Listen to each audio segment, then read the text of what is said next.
Welcome to the useless hour. Tonight, we consider something that does not matter at all, and we are going to take our time about it. There is nothing here you will need, no conclusion you will be tested on, no thread you must hold in your mind until the end. If you fall asleep in the middle of a sentence, the sentence will finish without you, and it will not mind. That is, in fact, the arrangement. You are here to be bored, deliberately, and with some care taken over the quality of the boredom. We will be moving slowly, because there is nowhere in particular to be. Tonight's subject is a search. Somewhere out in the world, repeated often enough that it has taken on the smooth, worn quality of a fact, there is a claim that the most boring book in the world has been identified, not guessed at, not nominated, identified, formally, and set down somewhere in a register of such things. The claim usually arrives with details attached, which is what gives it its weight, because details are what we tend to accept in place of evidence. The book, it is said, is a railway timetable from Belgium, printed in the 1930s. And a man, the story goes, once read the whole of it aloud, cover to cover, from the first column to the last, to raise money for charity. It is a good story. It has a shape that satisfies, and it is worth checking, because things that satisfy that neatly usually deserve a second look, and because we have an hour. So we check it, patiently, and it does not survive. There is no ranking body. This is the part that goes first, and it goes completely. No award, no prize, no survey, no register, no institution of any kind has ever officially ranked a most boring book. There is no committee that sits and considers submissions. There is no ledger in which such a judgment is recorded. Guinness World Records, the organization people usually have in mind when they say the word officially, even when they do not say the word Guinness, has no such category, and reportedly declines records of this kind, on the sensible ground that boringness cannot be objectively measured. You cannot weigh it. You cannot time it with a stopwatch. Two people can read the same page, and one of them will be asleep, and the other will be riveted, and there is no instrument that can adjudicate between them.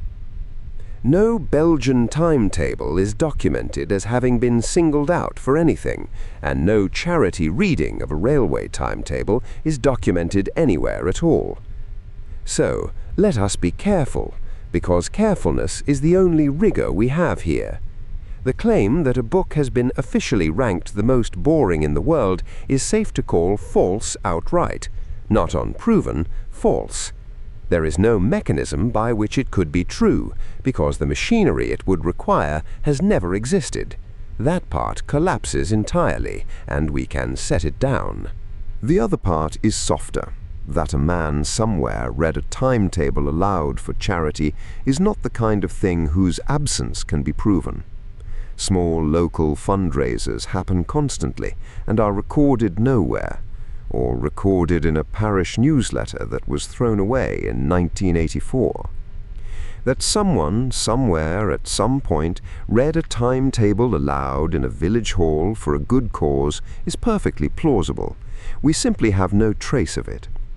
Absence of evidence in a search is not proof that nothing happened. It only means the search found nothing. What we are looking at, then, is a folk fact. That is the honest description.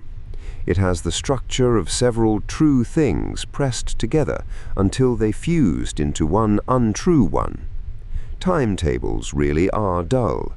Public readings of dull things really do happen. Records really are kept of strange achievements. Belgium really does have railways.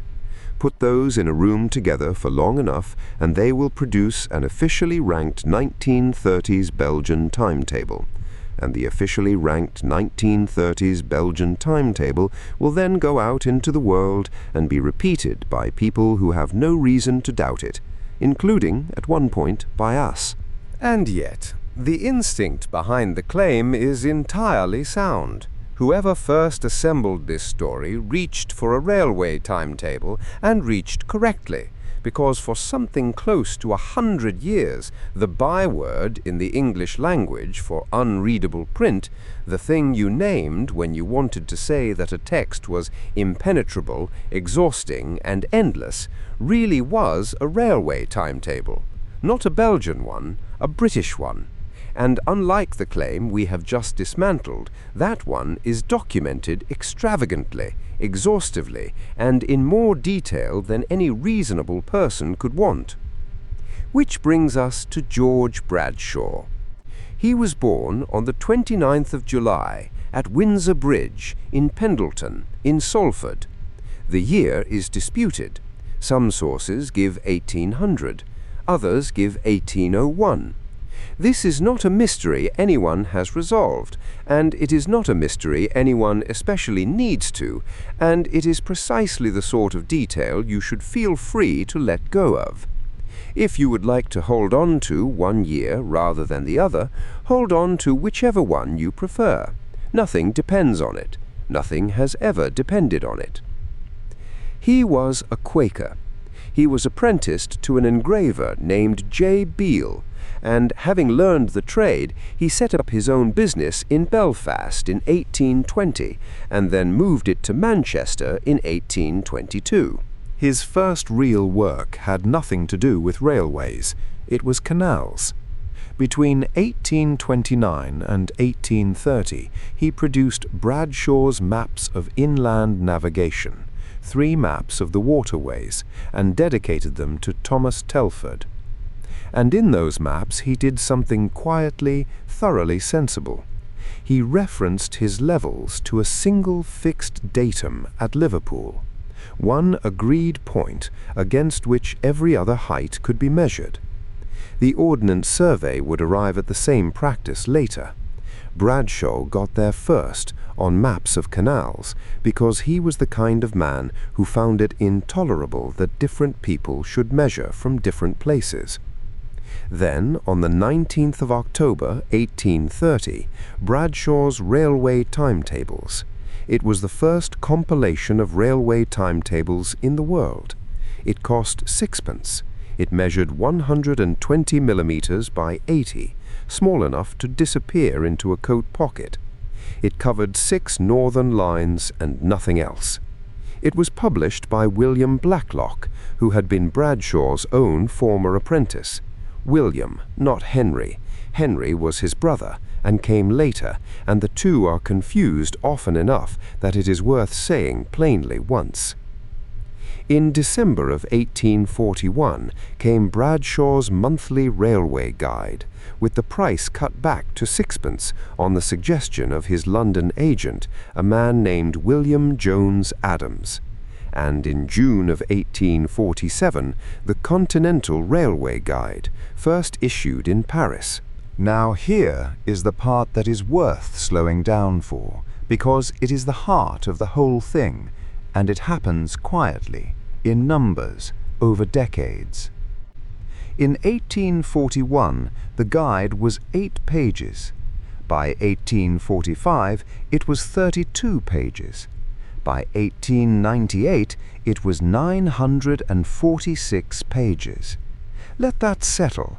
8 pages to 946. A thing that began as something you could read on a platform while waiting, and became something you could not lift casually with one hand. Every new line, every new junction, every additional halt at a village that had just acquired a station, all of it accreting month after month into the same small format, the type growing smaller, the columns narrower, the abbreviations more numerous, until the object stopped being a book that described the railways and became a kind of paper cast of them, the entire network, every departure, set down in figures. George Bradshaw did not see this happen. He died on the 6th of September, 1853, near Christiania, the city we now call Oslo, of Asiatic cholera. The Dictionary of National Biography puts it in a phrase that is worth giving exactly as written. He was seized by Asiatic cholera and died in a few hours. A few hours. A man who had spent his working life imposing order on departure times, and who left himself without notice, at short notice, in a foreign city, some 50 years before the thing with his name on it swelled to 946 pages. He never saw what it became. He never had to. The gravest difficulty with Bradshaw's guide was never that the information inside it was wrong. The information was, on the whole, correct. The difficulty was that the information was printed in a typeface so small that reading it for any length of time produced a particular kind of quiet despair, and that this microscopic type was being asked to do something almost unreasonable, to impose a single, uniform, comprehensible order upon the operations of roughly 150 separate and competing railway companies, each of which had arrived at its own conventions, its own habits of abbreviation, its own private sense of how a departure ought to be described. Bradshaw was not difficult because Bradshaw was badly made. Bradshaw was difficult because the railways of Britain were difficult, and the guide was the only object in the country honest enough to admit it. Every column of figures was a treaty between rivals who had never agreed to be reconciled, and the reader, holding the volume at arm's length in poor light, was being asked to hold that treaty in his head all at once. The Victorians noticed. In 1865, Punch magazine turned its attention to the guide and produced a line of such enormous, straight-faced praise that it has outlived nearly anything else written about the book. Seldom, Punch observed, has the gigantic intellect of man been employed upon a work of greater utility. That is the whole of it. There is no wink in the sentence, no visible seam, and it has been quoted ever since by people who cannot entirely decide whether it was meant kindly. It may well have been meant both ways at once, which is often the most efficient arrangement. In the same year, 1865, Punch also published a melodrama parody bearing the title Bradshaw, a Mystery.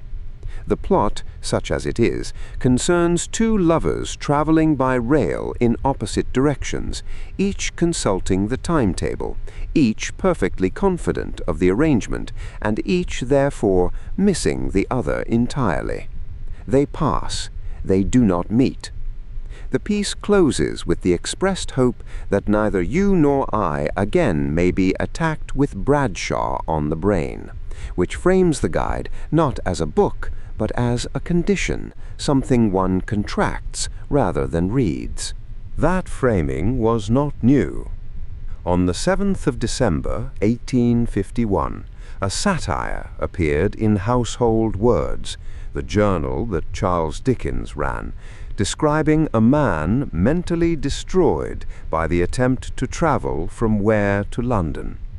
He is not defeated by distance.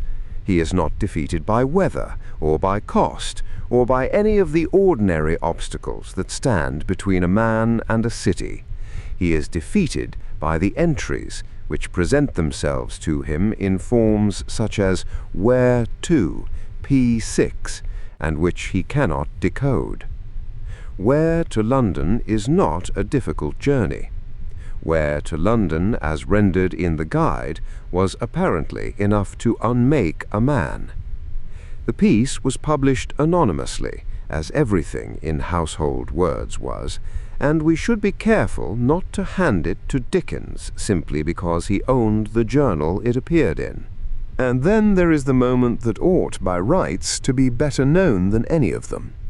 In 1897, Bram Stoker published Dracula, and somewhere in that novel, Jonathan Harker records what he found when he entered a room in the castle. "I found the Count lying on the sofa, reading, of all things in the world, an English Bradshaw's Guide." Sit with that for a moment, gently, without hurrying. The Count is centuries old. He is preparing to leave his mountains and cross a continent and take possession of a modern city, and what he is studying at his leisure, reclining, is the railway timetable. The invasion of England was planned by departure times. Whatever else the vampire may have needed, he needed to know when the trains ran, and he was willing to read the small print to find out. It is one of the very few passages in that novel where the monster and the reader are engaged in precisely the same activity, and the monster is better at it. Jules Verne reached for the same book. In Around the World in 80 Days, published in 1873, Bradshaw is named twice, and on the first occasion the copy is described as bound in red. But it is the second mention that carries the real weight, because by then Verne writes simply of his Bradshaw, as though it were a possession of an ordinary and universal kind, a hat or a watch. That small grammatical shift tells you what had happened to the name. It had stopped being a title and become a noun. For a Victorian, any timetable at all, from any company, of any country, was a Bradshaw, in the way that later generations would say they had a thermos or a biro.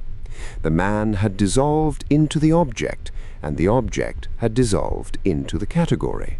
Which brings us to Sherlock Holmes, and to a correction, because popular belief has installed Bradshaw as a permanent fixture of Baker Street, and popular belief is running slightly ahead of the evidence.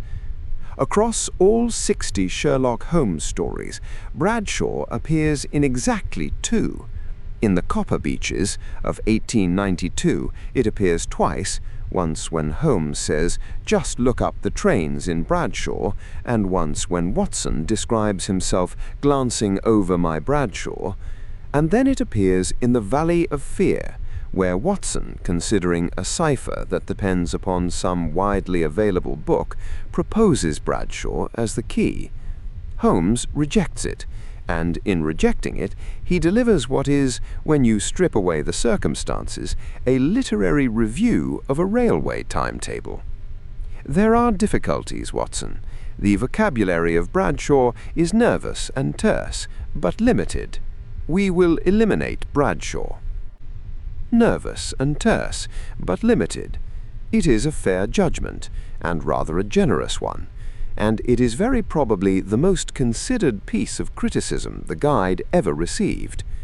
The book Holmes settles on, instead, is Whitaker's Almanack, which we will come back to later in the hour, because it has a story of its own, and it does not need to be told now. Dickens, for his part, made his own joke, in his own name, in Mrs. Lirriper's Lodgings of 1863. The point of it is that advertising space in Bradshaw was cheap, and cheapness carries an implication about the company one keeps. His landlady declares that you never have found number 81 Norfolk Street Strand advertised in Bradshaw's Railway Guide, and with the blessing of heaven you never will or shall so find it. She continued in the same vein the following year, in Mrs. Lirriper's Legacy of 1864, which suggests the grievance was a durable one. None of this needs to be retained. You are not going to be asked about it. At its full height, the Guide became something close to absurd in sheer bulk.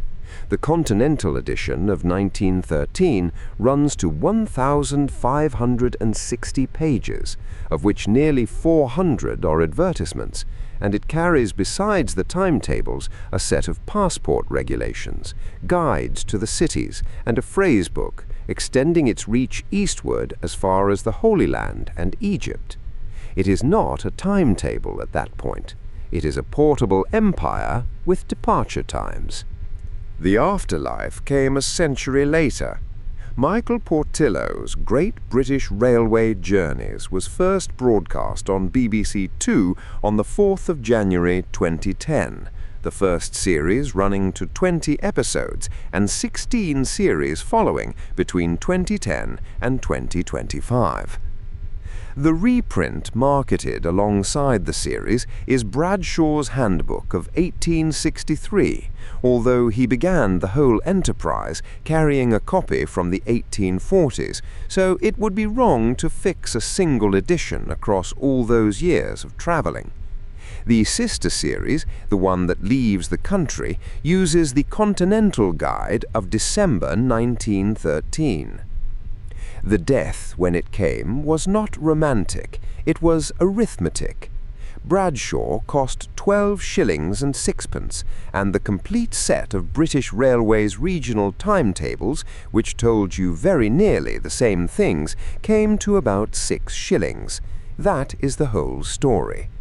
The final issue was number 1521, published in May 1961, after roughly 122 years of continuous appearance. And here the story does something quietly satisfying. After Bradshaw ended in 1961, Britain had no national timetable at all. Not a worse one, none. That absence lasted until 1974, when British Rail produced one at 50 pence, running to 1,350 pages. Network Rail's last printed edition appeared in May 2007, and the last printed national timetable of all was published by Middleton Press, covering December 2019 through to May 2020, priced at £26. The end of the line is not 1961, the end of the line is 2020. So we have established at some length that a book can be famous for being unreadable, and that being unreadable can keep it alive for 122 years and then some. But fame is not judgment. Punch was joking. Holmes was fictional. Nobody in any of this convened, sat down, examined the field, and formally declared anything to be the dullest book there is. The question is whether anyone ever has. Bradshaw, then, is a byword rather than a verdict, a book that acquired its reputation by common sense rather than by any formal ruling. Which leaves the harder question standing where it was. If no institution has ever convened to determine the most boring book in the world, has any institution ever convened to determine anything close to it? And here the answer, unexpectedly, is yes. There are bodies. They are long-running. They are administered with considerable seriousness, and their procedures, their rules, their eligibility criteria, their occasional refusals to act, are almost certainly more interesting than the books they concern themselves with.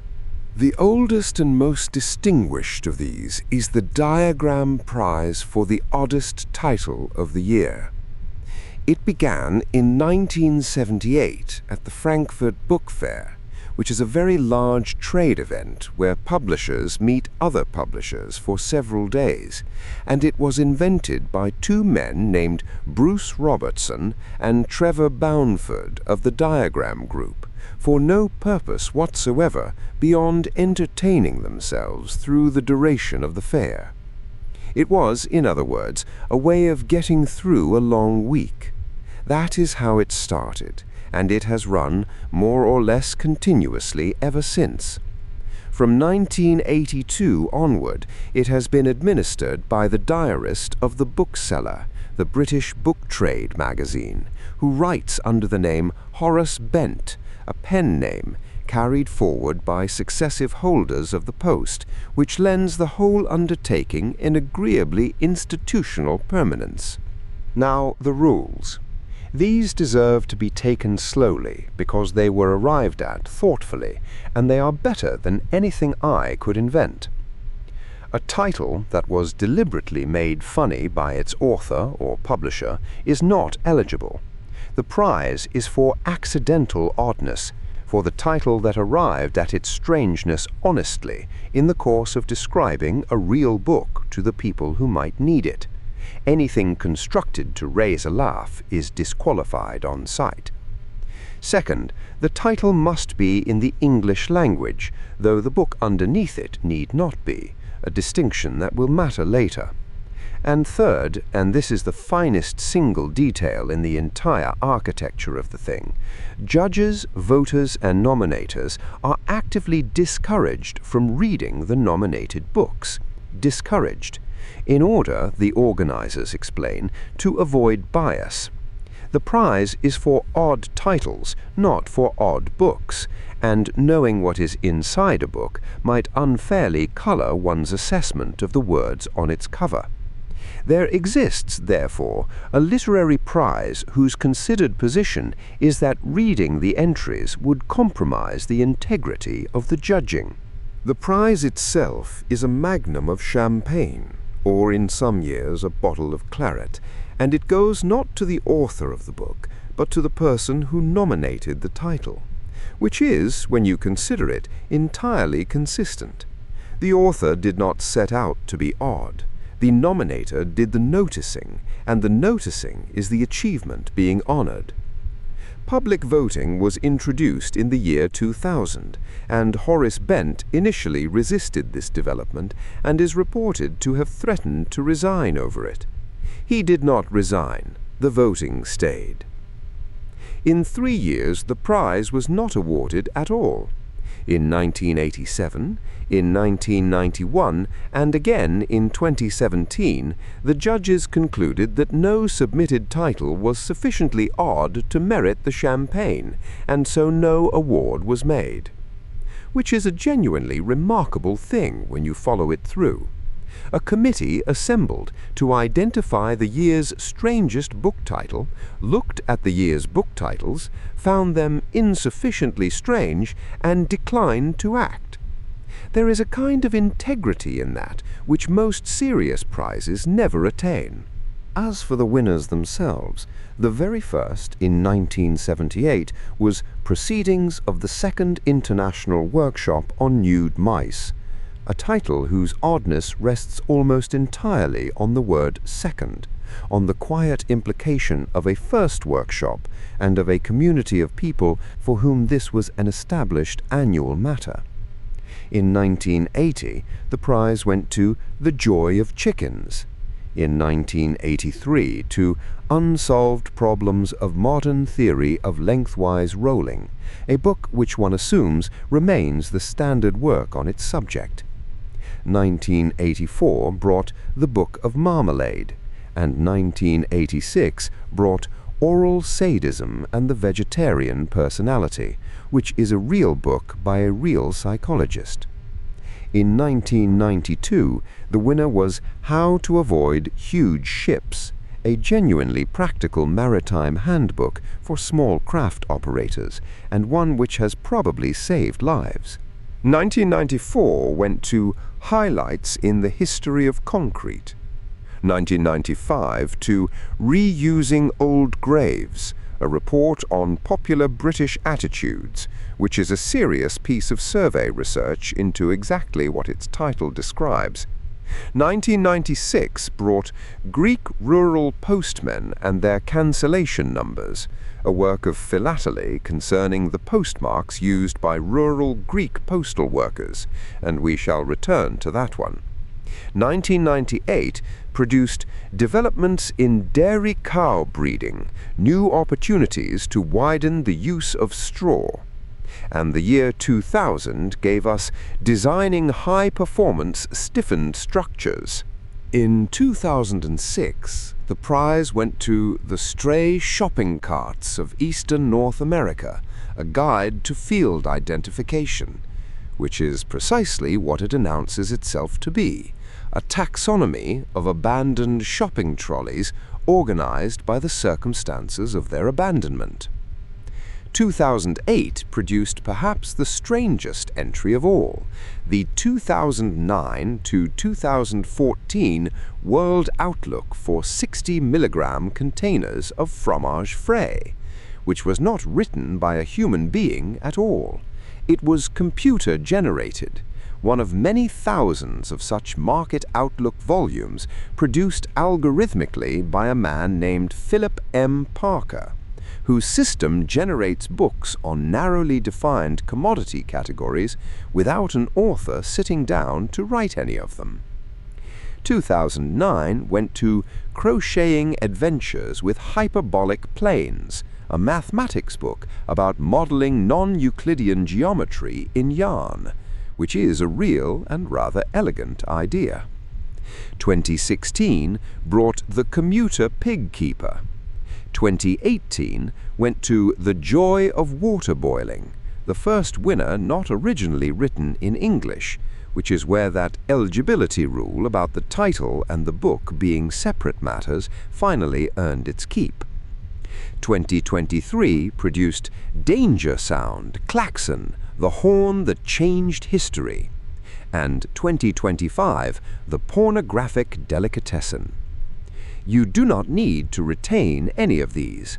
They are simply true, and they are sitting there in the record whether or not anyone looks. Twice, the prize has turned upon itself and held an anniversary contest, a diagram of diagrams, in which the previous winners compete against one another.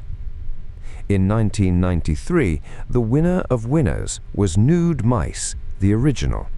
And in 2008, for the 30th anniversary, the honor went to Greek rural postmen and their cancellation numbers.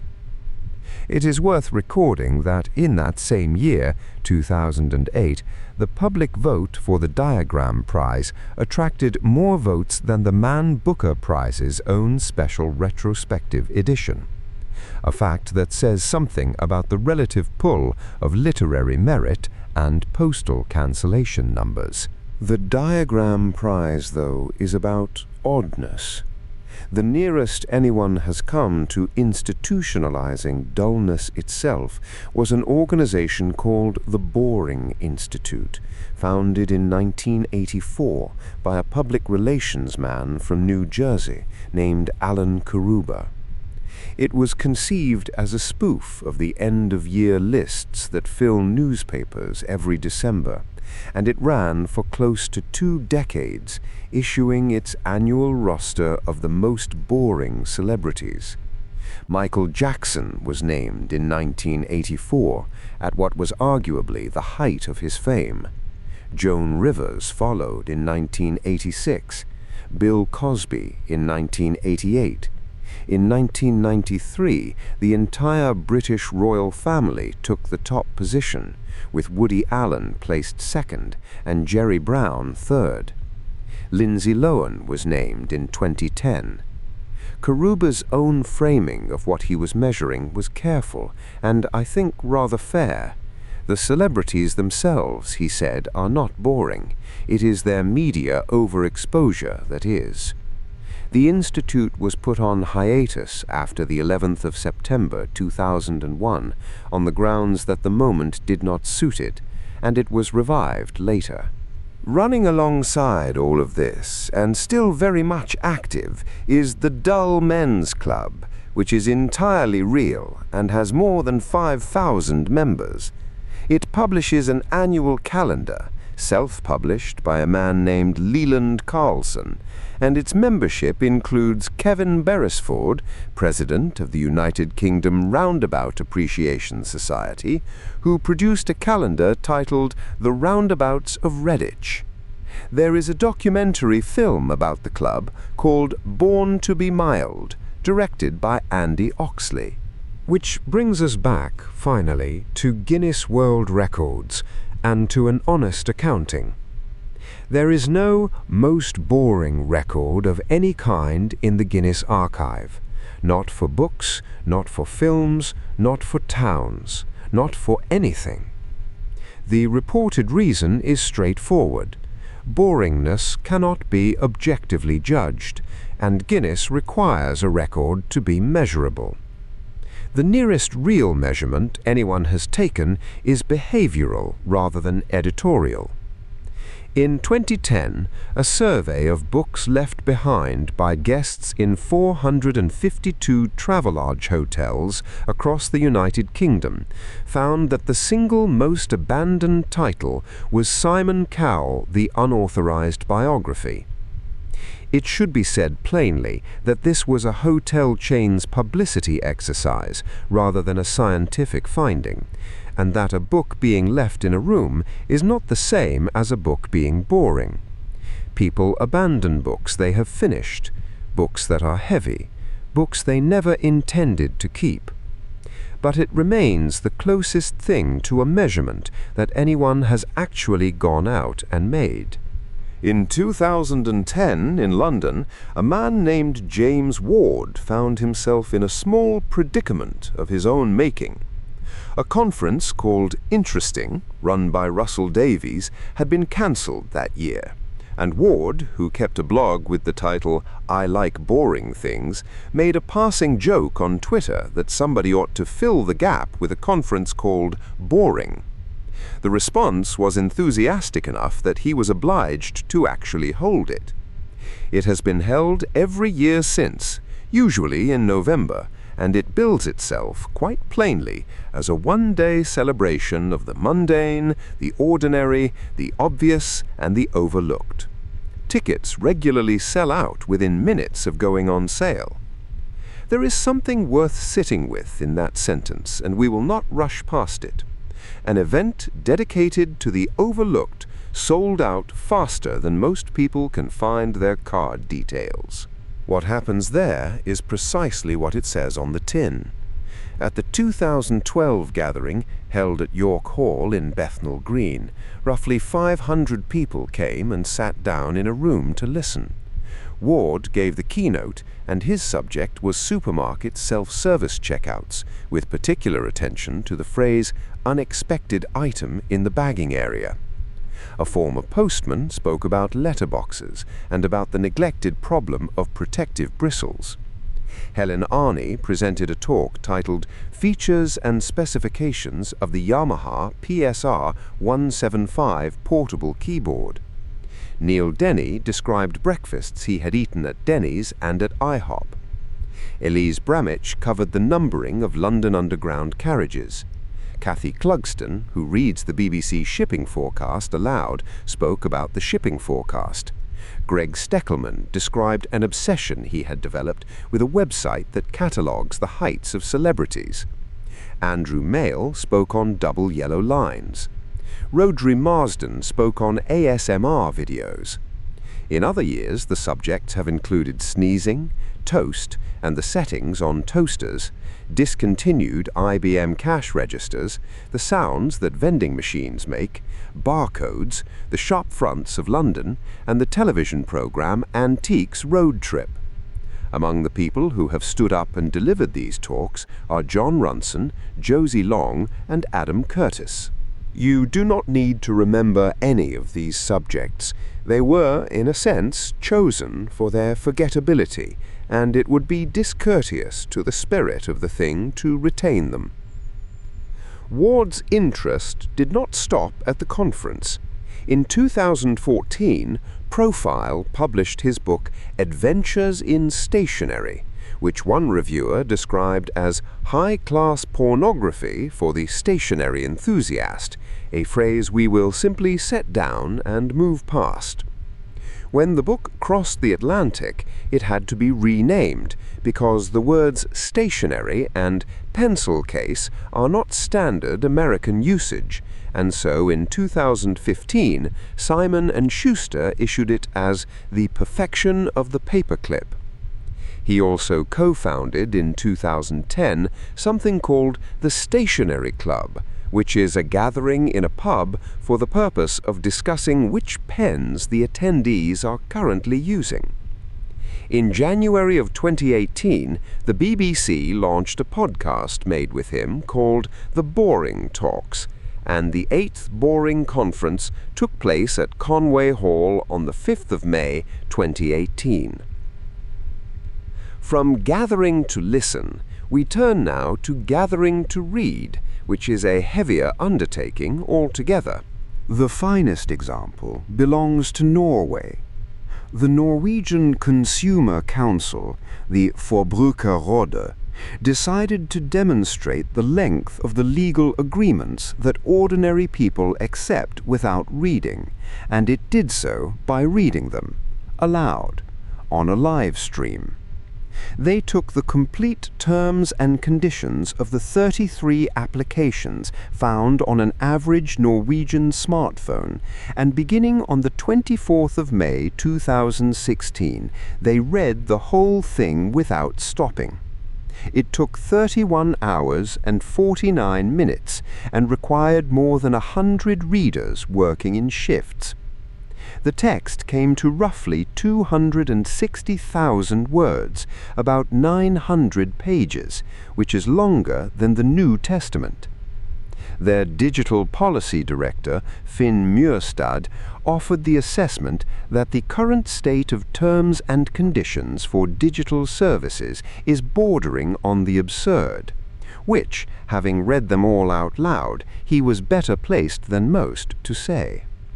Then there is Amon Shea, and here I would like to slow down, because his story deserves a little air.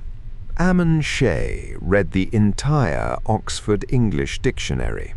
Not consulted it, read it, all 20 volumes, some 300,000 entries, cover to cover, and then wrote a book about the experience called Reading the OED, 1 Man, 1 Year, 21,730 pages, published in 2008.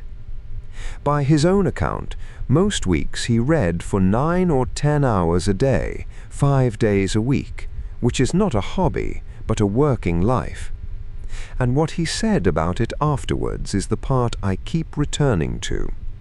He said the project was remarkably constant in keeping his interest. Remarkably constant. A man sitting alone with the dictionary of the English language, hour upon hour, month upon month, and the thing simply did not stop being interesting to him. Except in 2 places. He said the letter Q was boring as hell, and he did not much care for X either. So somewhere inside 300,000 entries, in a project that held one man's attention for a year, there were 2 letters that did not, Q and X, the dictionary's own quiet corners. Afterwards, Oxford University Press hired him, which one might reasonably regard as the correct outcome. A few years earlier, A.J. Jacobs had attempted the neighbouring feat, reading the entire Encyclopaedia Britannica, 32 volumes, more than 33,000 pages, somewhere around 44 million words, from the first entry, Earc, to the last, Zywick, in a single year, and writing it up in 2004 as the Know-It-All. His own comparison of the 2 objects is the one worth keeping. His book weighs 1.5 pounds. The Britannica weighs 128. Guinness keeps records in this territory, and they are real. The longest marathon reading aloud by an individual stands at 215 hours and 2 seconds, achieved by Samson Ajayi of Nigeria at Osogbo from the 6th to the 15th of May 2024. 9 days of reading, covering roughly 100 books. A team of 5 Nigerian readers in Lagos reached 431 hours in August of 2025. And the most money ever raised by an individual's live-streamed book reading is £298,637, raised by Andy Serkis reading The Hobbit as of May 2020. In Massachusetts, there is a reading that recurs. The New Bedford Whaling Museum first held its Moby Dick Marathon in January of 1997 and has held it each early January since, the whole novel, cover to cover, without stopping, taking around 25 hours. The date is not arbitrary. It is timed to Melville's own departure aboard the whaler Acushnet on the 3rd of January 1841. The 2026 edition had more than 240 readers take a turn at the lectern. And now a small correction, offered gently, because you may be carrying something that isn't quite true. You have almost certainly heard that senators have filibustered by reading the telephone directory aloud. It is a myth. Strom Thurmond's filibuster of the 28th and 29th of August 1957, lasting 24 hours and 18 minutes, remains the longest solo filibuster on record. But a search of its complete text in the Congressional Record, all 145,231 words of it, returns no phone book, and no biscuit recipe, which is the other thing people remember. What he actually read out was the election laws of all 48 states, along with extracts from the Declaration of Independence, a chapter of Tocqueville, and a section of Title 18. He prepared for it by taking steam baths in order to dehydrate himself in advance. The recipes, though, are real. They simply belong to somebody else, and they are documented by the Senate's own historians.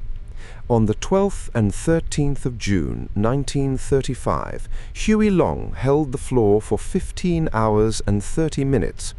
He began by analyzing each section of the Constitution in turn, and when that material ran out, he gave the chamber his recipes for fried oysters and for pot liquor. When somebody proposed that senators should be compelled to actually sit and listen, Vice President John Nance Garner remarked that this would be unusual cruelty under the Bill of Rights. Long yielded the floor at 4 in the morning. There is one genuine candidate for the phone book, and the honest version is more interesting than the legend. Senator Alphonse D'Amato held the floor on the 16th and 17th of October 1986 for 23.5 hours. He is widely credited with reading the District of Columbia telephone directory aloud. Credited, not documented. The contemporaneous wire report of the event does not mention a phone book at all. What it says he read was verbatim enormous portions of a government accounting report about a jet aircraft, which is, I would gently suggest, the better story regardless. Legislation itself gets read aloud as a stalling tactic, and the clerks are timed. Senator Ron Johnson forced a full reading of the 628-page American Rescue Plan across the 4th and 5th of March 2021, and the clerks were clocked at 10 hours, 43 minutes and 9 seconds. On the 16th of December 2009, Senator Tom Coburn forced the reading of a 767-page amendment, and a clerk required 20 minutes for the table of contents alone. Which brings us, at last, to the object that has been standing quietly at the edge of all of this, the book nobody claims to have read and everybody has held. The phone book. It is the object everyone reaches for when they want to name a boring book, and it has served that purpose for so long that almost nobody has ever actually looked at one with any attention. It sits in the language as a kind of unit of measurement, thick as a phone book, duller than a phone book.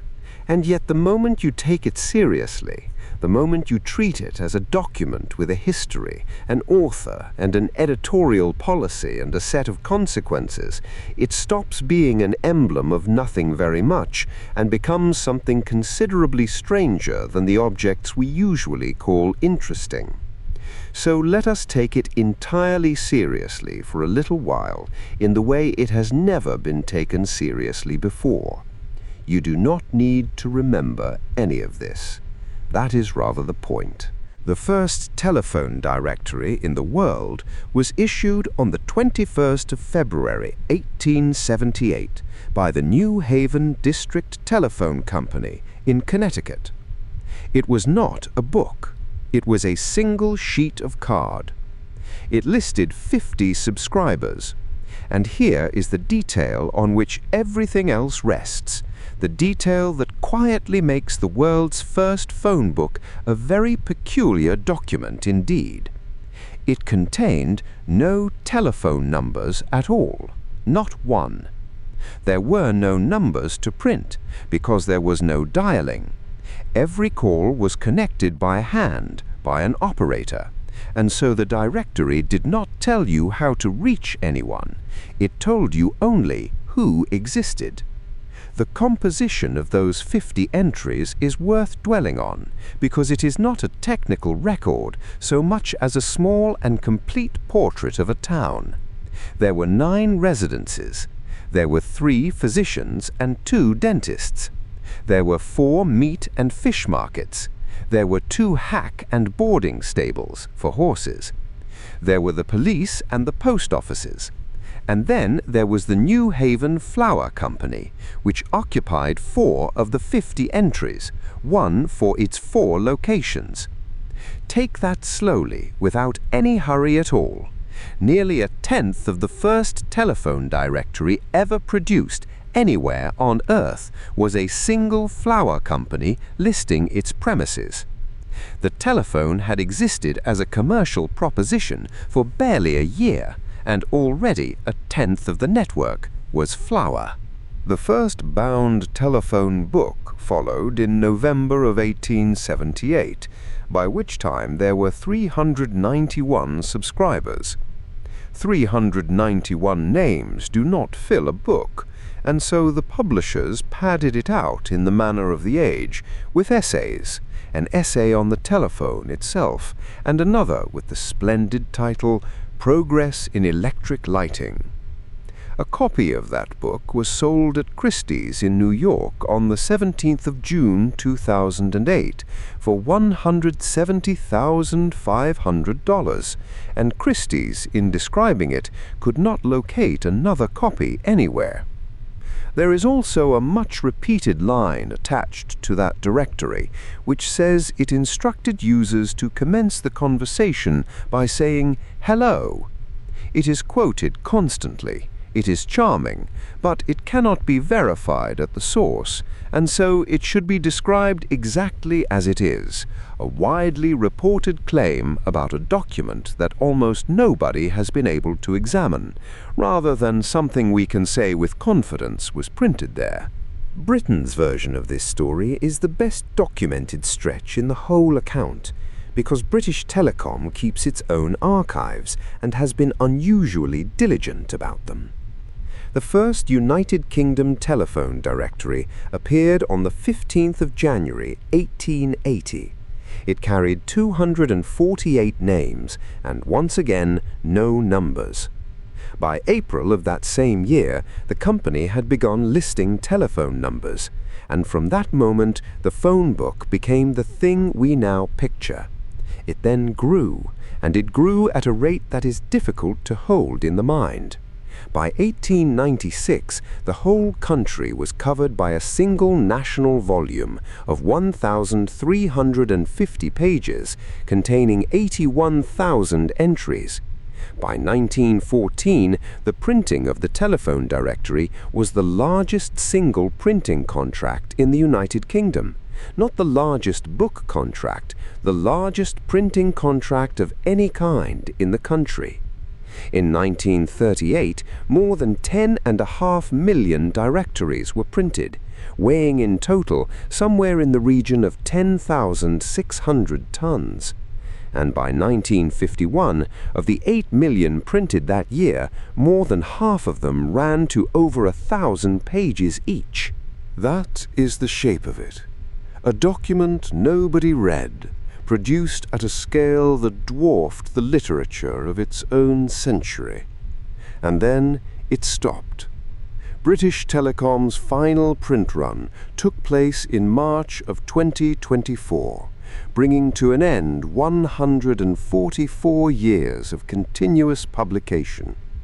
Even in its last years, it was still printing 18 million books annually. Ending it saves around 6,000 tons of paper each year. 6,000 tons of paper released from the obligation of listing people. Now to the courts, because the best legal story available on a dull subject concerns exactly this book.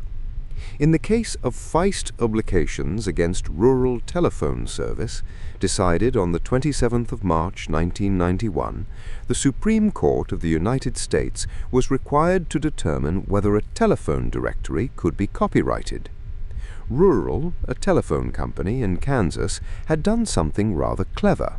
It had planted fictitious entries in its directory, invented names at invented addresses, so that if a competitor copied its listings wholesale, the fakes would appear in the rival book and prove the theft. And the fake entries worked. That is precisely how Rural knew its listings had been copied.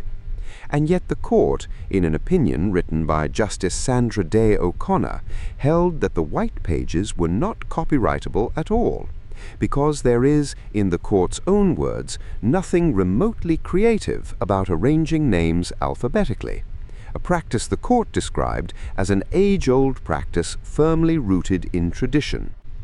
Consider what that means. The highest court in the United States was asked to determine whether a phone book was creative. It heard argument, it deliberated, and it answered at length and in writing that it was not. The destruction of phone books, meanwhile, became a competitive sport, and it is governed by rules of some precision. The Guinness World Record for the most telephone directories torn in two in 1 minute, torn by the spine, which is the difficult way, stands at 33, set by Cosimo Ferrucci of Italy in Beijing on the 21st of December 2010. An Oregon pastor named Ed Sharon set 5 such records over his career, on one occasion tearing 39 Portland directories of 1,004 pages each, and he retired from the discipline after halving 56 books in 3 minutes. It should be noted honestly that there is no official record for the thickest phone book ever produced, and that the frequently repeated claim about a 1971 Chicago Yellow Pages of extraordinary size cannot be traced to any source that stands up. It circulates, it is not documented. Which brings us to the Yellow Pages themselves, and to a story that must be told carefully. The origin, everyone repeats, is that in Cheyenne, Wyoming, in 1883, a printer working on a directory ran out of white paper and used yellow instead, and so invented an entire industry by accident. It is a lovely story. It is also, as far as anyone can establish, a legend. No one has produced the printer's name. No one has produced the directory. It is repeated everywhere and cited nowhere. And telling it honestly as an unproven story is better than asserting it. What is documented is 1886, when Reuben H. Donnelly produced the first official Yellow Pages for Chicago. And the slogan that outlived the product, "Let your fingers do the walking," made its debut on the 19th of January 1962 on the Bell Telephone Hour. The British Yellow Pages launched in 1966, tucked inside the Brighton telephone directory, and went national in 1973. Its final edition was hand-delivered in Brighton, where it had begun, on Friday, the 18th of January 2019, by the actor James Nesbitt, who called on 2 customers that had advertised in it since the very first issue. Across 53 years, it had reached more than 27 million households and over 1 million advertisers, close to 1 billion copies in total, and it ended its life divided into 104 local editions. And there is one last thing, which is the ending this subject genuinely deserves. In a television advertisement broadcast in 1983, an elderly man, played by the actor Norman Lumsden, telephones bookshop after bookshop, growing quieter and more apologetic with each call, searching for a copy of a book called Fly Fishing by J.R. Hartley. At the end, when a shop finally has it, he gives his name. He is J.R. Hartley. The book did not exist. It had been invented for the advertisement. Bookshops across Britain were then besieged by people asking for it, patiently, week after week, for years. And so, in 1991, the angling-wrangling Michael Russell sat down and wrote it, under the pseudonym, and it became a bestseller. A book that was invented in order to advertise a directory, and then had to be brought into existence because too many people went looking for it in one. And so we come to the books that are dull on purpose. The first is produced 8 times a year by the Central Bank of the United States under the title Summary of Commentary on Current Economic Conditions by Federal Reserve District, which nobody has ever called it. It began in May of 1970 as a confidential paper circulated before policy meetings, known then as the Red Book, for the simple reason that its cover was red. It gathered anecdotes from the bankers and shopkeepers of each district. Then, in February of 1983, under sustained transparency pressure from the House delegate Walter Fauntroy, the Federal Reserve agreed to publish it. And in publishing it, the Federal Reserve made a decision about the cover. They changed it from red to beige. The color was chosen deliberately. Beige connotes something bland and routine, and the stated intention was to signal that the document was not meant to be headline news. Consider what that involved. A central bank, one of the most consequential institutions on earth, was compelled to release a document, and rather than alter a single word of it, altered the color of its cover in order to make it boring. It is camouflage performed entirely in the visual language of stationery. And it worked, briefly. For about 3 years, almost nobody paid attention. Then Dow Jones began covering it in 1986, and the newspapers followed by 1988. And today, the Beige Book is watched, passed, and traded upon in a manner close to the opposite of what its cover intended. The consequence is exquisite. There now exists an entire academic literature whose sole purpose is to extract meaning from a document specifically designed not to attract any. Bolk and Peterson published on it in the Journal of Money, Credit and Banking in 2002. The Cleveland Fed produced work on it in 2024. The Boston Fed in 2025. There is a paper on using large language models to analyze its sentiment. Princeton catalogues Beige Book sentiment indices as a formal research dataset. And since January of 2018, the NPR program The Indicator has awarded the Beige Award 8 times a year for the best regional Federal Reserve anecdote. A prize, in effect, for the least boring paragraph in the book that was made beige on purpose. One honest caveat, because it is repeated everywhere and is not quite true. Markets universally believe the Federal Reserve uses a rising ladder of adjectives, slight, then modest, then moderate. The Federal Reserve has never published any such scale.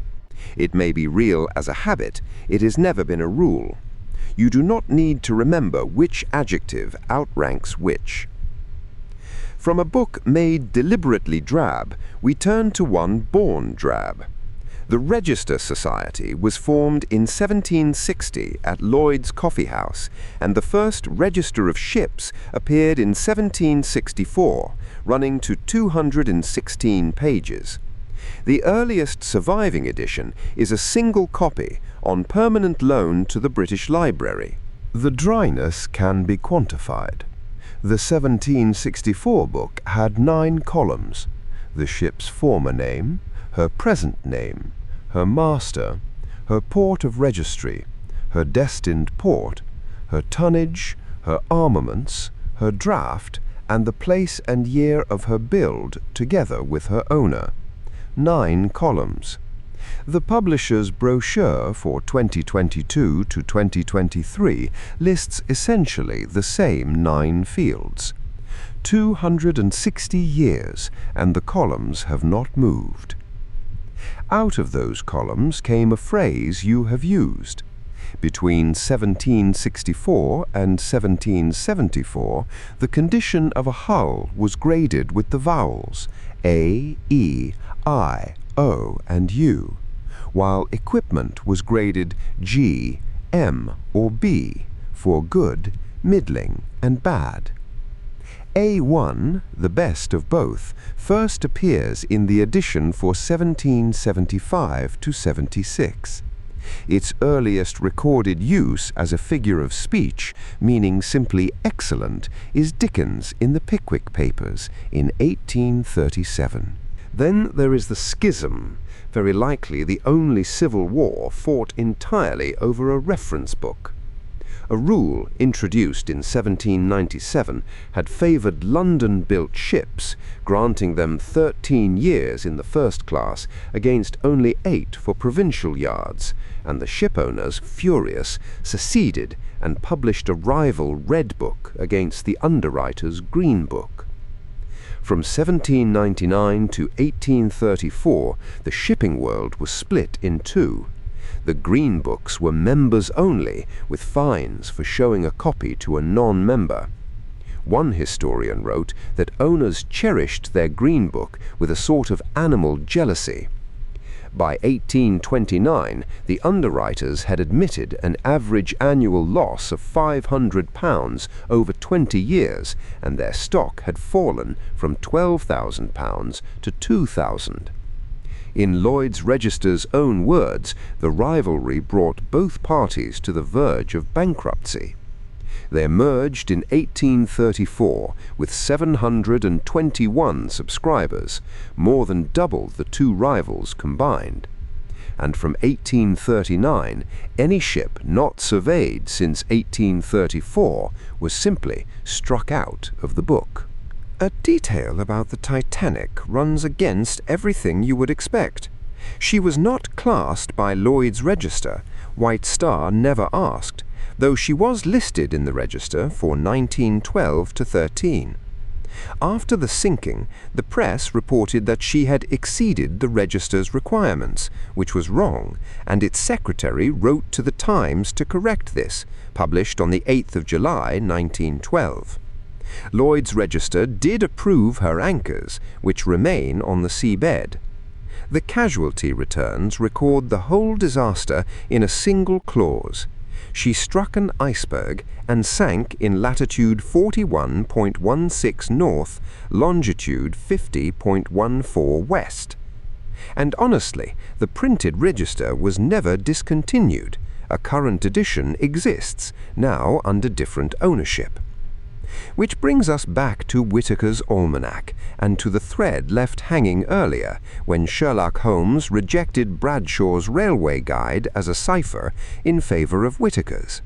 Joseph Whitaker was born on the 4th of May, 1820. He founded the bookseller. He had 15 children. The first edition of his almanac was published on the 23rd of December, 1868, at 1 shilling, and it was deliberately delayed. On hearing of Disraeli's resignation on the 1st of December, Whitaker held the presses so that Gladstone's incoming administration could be included, pushing the book from a planned 329 pages to 370. 36,000 copies were subscribed before publication. Staff spent around 6,000 hours a year updating it, with at least 60% newly compiled each year. For the 148th edition, one editor spent an entire working day telephoning Treasury departments purely to verify the names of ministers' private secretaries. It grew from 370 pages in 1869 to 1,371 in 2011, and the 2020 edition ran to 1,184 pages of dense type and cost £100. And here is the payoff, the intellectual center of this whole hour. In the Valley of Fear, the plot turns upon Whitaker's Almanack used as a book cipher, a code keyed to page, column, and word. Holmes's attempt fails, and it fails for a reason that is almost unbearably neat. His copy is too new. Being the 7th of January, he observes, we have very properly laid in the new almanac. Porlock took his message from the old one. The dullness is the mechanism. The book works as a cipher precisely because it is reissued, identically formatted every single year. Its worthlessness as reading is exactly what makes it valuable as a key. A book nobody reads is a book everybody can share. It had other literary lives. Dracula studied England out of it, alongside the London Directory and the Law List. Virginia Woolf attacked its table of precedency in The Mark on the Wall in 1917.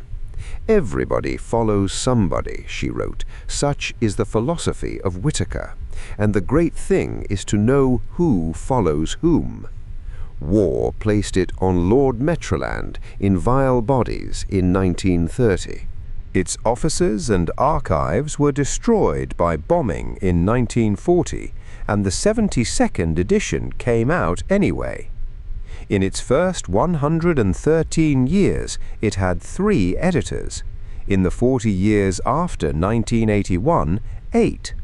Sales of the £100 edition fell below 2,000 copies. Bloomsbury put it up for sale in November of 2019, and Rebellion Publishing, the house behind the comic 2000 AD, bought it in February of 2020. The last edition was the 153rd in April of 2021, and in May of 2022 came the announcement: Whitaker's Almanack is on hiatus. There has been none since. 2 smaller things, both books of numbers that altered the world by being tedious.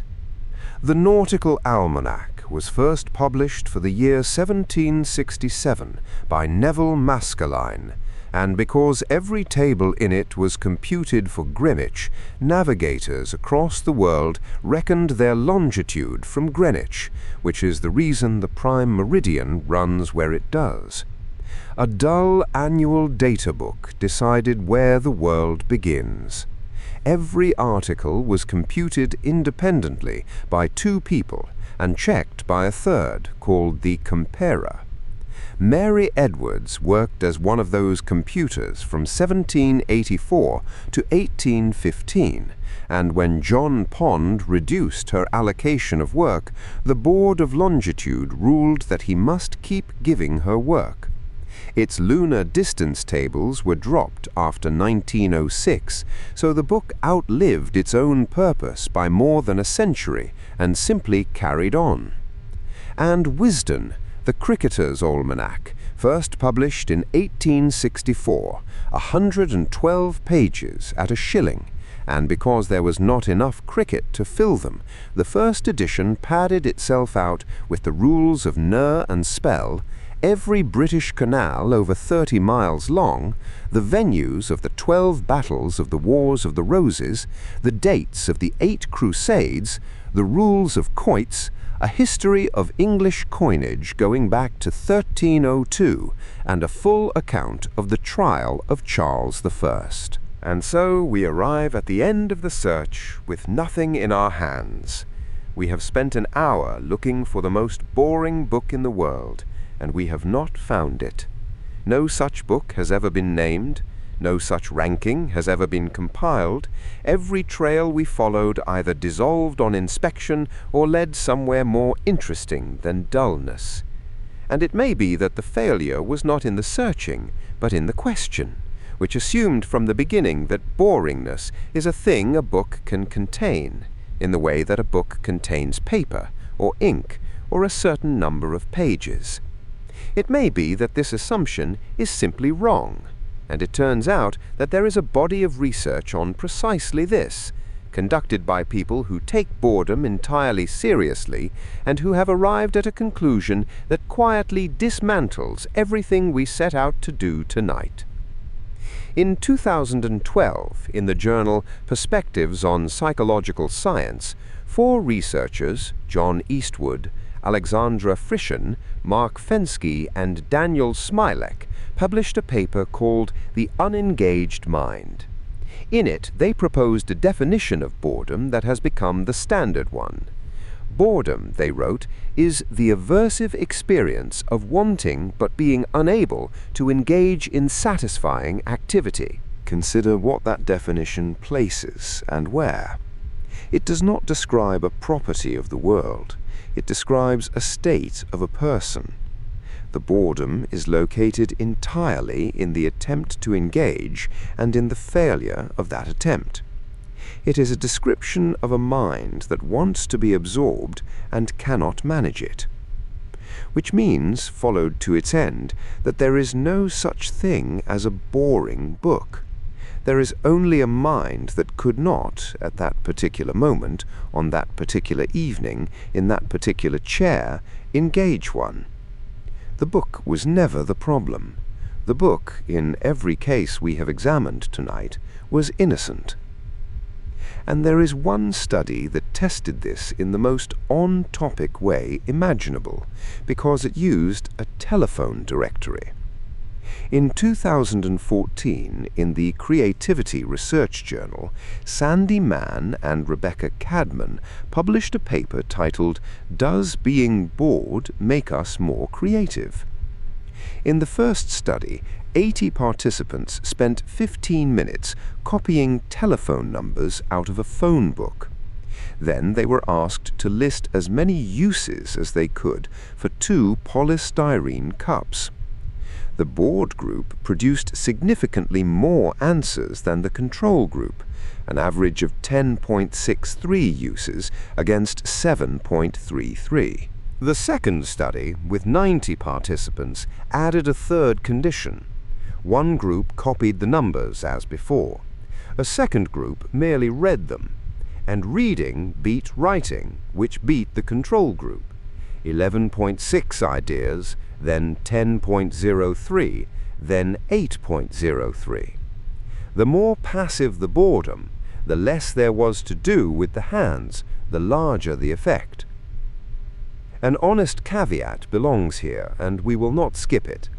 In the first study, boredom increased the number of ideas produced, not the ratings creativity of those ideas. It was only in the second study that the ratings themselves improved. This is a real and interesting finding, and it is not a proof that being bored will make anyone a genius. It is a small result, honestly reported, and we will leave it at that size.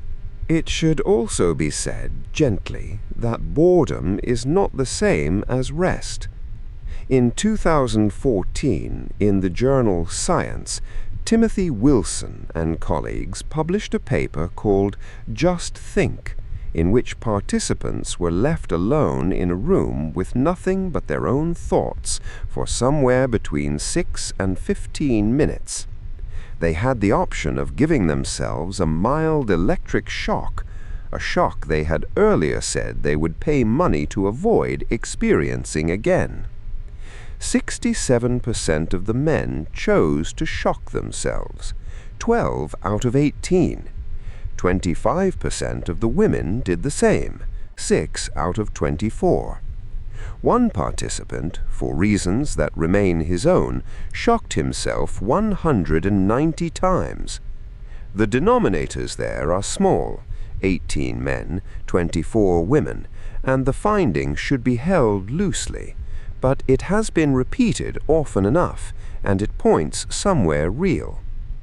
That somewhere was measured directly the same year. Colleen Merrifield and James Dankert, publishing in Experimental Brain Research, put 72 participants through a boring task while recording heart rate, skin conductance, and cortisol. The physiological signature they found was not what most people would predict. Boredom raises the heart rate. It decreases skin conductance. It increases cortisol. So boredom is not drowsiness. It is not the mind winding down. It is an agitated, effortful, physiologically taxing state, a body straining against a wall it cannot get through. And this is worth saying softly to anyone lying in the dark hoping to fall asleep, because it explains something that might otherwise be confusing. Boredom chosen, unhurried, with nowhere else to be, is a completely different animal from boredom imposed. The first is rest. The second is stress wearing rest's clothing. Tonight is the first kind. Now, about what happens to attention while reading. Here we must be careful, because a very famous number is very often attached to this question and does not belong to it. The figure of 46.9% from Killingsworth and Gilbert in 2010 refers to waking life in general, to how much of the time people's minds are simply elsewhere. It is routinely and wrongly quoted as a statistic about reading. It is not one. There is no canonical figure for how much of reading is spent not reading. What is solid is this. In 2022, Paola Bonifaci and colleagues published a meta-analysis drawing on 25 papers, 73 coefficients, and 3,926 participants. The pooled correlation between mind-wandering and reading comprehension was minus 0.21, a real relationship, modest in size, patiently established. And from Jonathan Schooler's laboratory comes a distinction worth carrying with you.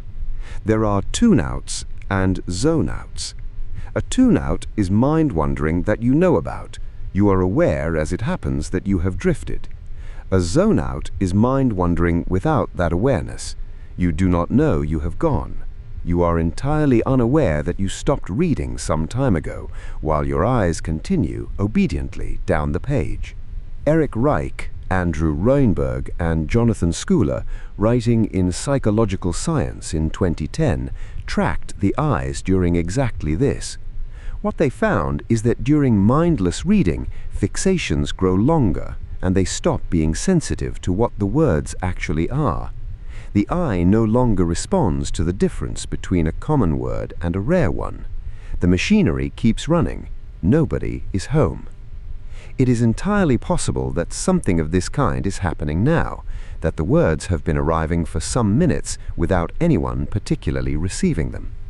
If so, that is not a problem to be corrected. It is the whole intention. Boredom is measurable, incidentally.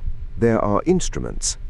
The Boredom Proneness Scale, published by Richard Farmer and Norman Sundberg in 1986, has 28 items and measures boredom as a stable trait of a person. The Multidimensional State Boredom Scale, from Shelley Fahlman and colleagues in 2013, has 29 items and measures boredom as a passing state. It has 5 factors, and one of them is called time perception, which means the sensation of a clock dragging is not a figure of speech, it is a subscale. Before we finish, one last body of evidence, and it argues against everything we have been assuming. On Friday, the 27th of November, 2009, the Norwegian broadcaster NRK transmitted Bergensbanen minute for minute, the Bergen railway line, minute by minute, 7 hours and 16 minutes long, filmed from the front of a train. It reached 1,246,000 Norwegians, a 15% share in a country of fewer than 5 million people. They went further. On the 16th to the 22nd of June 2011, they broadcast Hurtigruten minute for minute, 134 hours, 42 minutes and 45 seconds of a ship sailing from Bergen to Kirkenes. It holds the Guinness record for the longest live television documentary broadcast. And then on the 15th of February 2013, National Firewood Night, National Vedkveld. 12 hours of television, of which roughly 4 were people chopping and stacking wood, and about 8 were a fire, burning. 976,000 viewers, around 19% of the population. Some 20,000 of them stayed with the fire for its first hour alone. The author, Lars Mitting, who appeared on the program, received about 60 text messages of complaint about the log stacking. As he described it, 50% complained that the bark was facing up, and the rest complained that the bark was facing down. There was also National Knitting Night on the 1st of November 2013, about 13 hours, built around an attempt on the sheep-to-sweater record, which failed at 8 hours and 33 minutes against the Australian record of 4 hours and 51 minutes. And Sakte TV, Slow TV, was named Norway's Word of the Year in 2013. So, we went looking for the most boring book in the world. There is no such book. No one has ever ranked one. The man who read the Belgian railway timetable aloud for charity does not appear to have existed at all. What we found is that a railway guide that a vampire consulted, a literary prize whose judges are forbidden to read the nominated books, a central bank that chose a color for its cover specifically so that nobody would pay attention to it, an almanack that worked as an unbreakable code precisely because no one wanted to open it, a telephone directory that a Supreme Court ruled was not a creative work, and a nation of 5 million people sitting down together on a February evening to watch a fire. Dullness, it turns out, is not a property of a thing. It is something that happens between a thing and a mind, and when it happens, it is not the thing's fault. Every book anyone has ever called boring was somebody's life's work. George Bradshaw imposed order on the timetables of 150 separate railway companies. The editors of Whitaker's Almanack spend whole days on the telephone confirming the names of private secretaries that no one would ever look up. They did it anyway. They did it correctly. The care was real, whether or not anybody was awake to receive it. This hour was made in the same spirit, and falling asleep somewhere in the middle of it was never a failure. It was the point. So let it all go now. The dates, the numbers, the names. None of it was ever meant to be retained. There will be no examination. Whatever you remember tomorrow is enough, and if you remember nothing at all, that is enough too. The facts will keep patiently in their books, on their shelves, in the dark, entirely untroubled by whether anyone comes back for them. Rest now. Sleep well. And when you next find yourself wanting to forget, just for an hour, everything that actually matters, the useless hour will be waiting. Good night.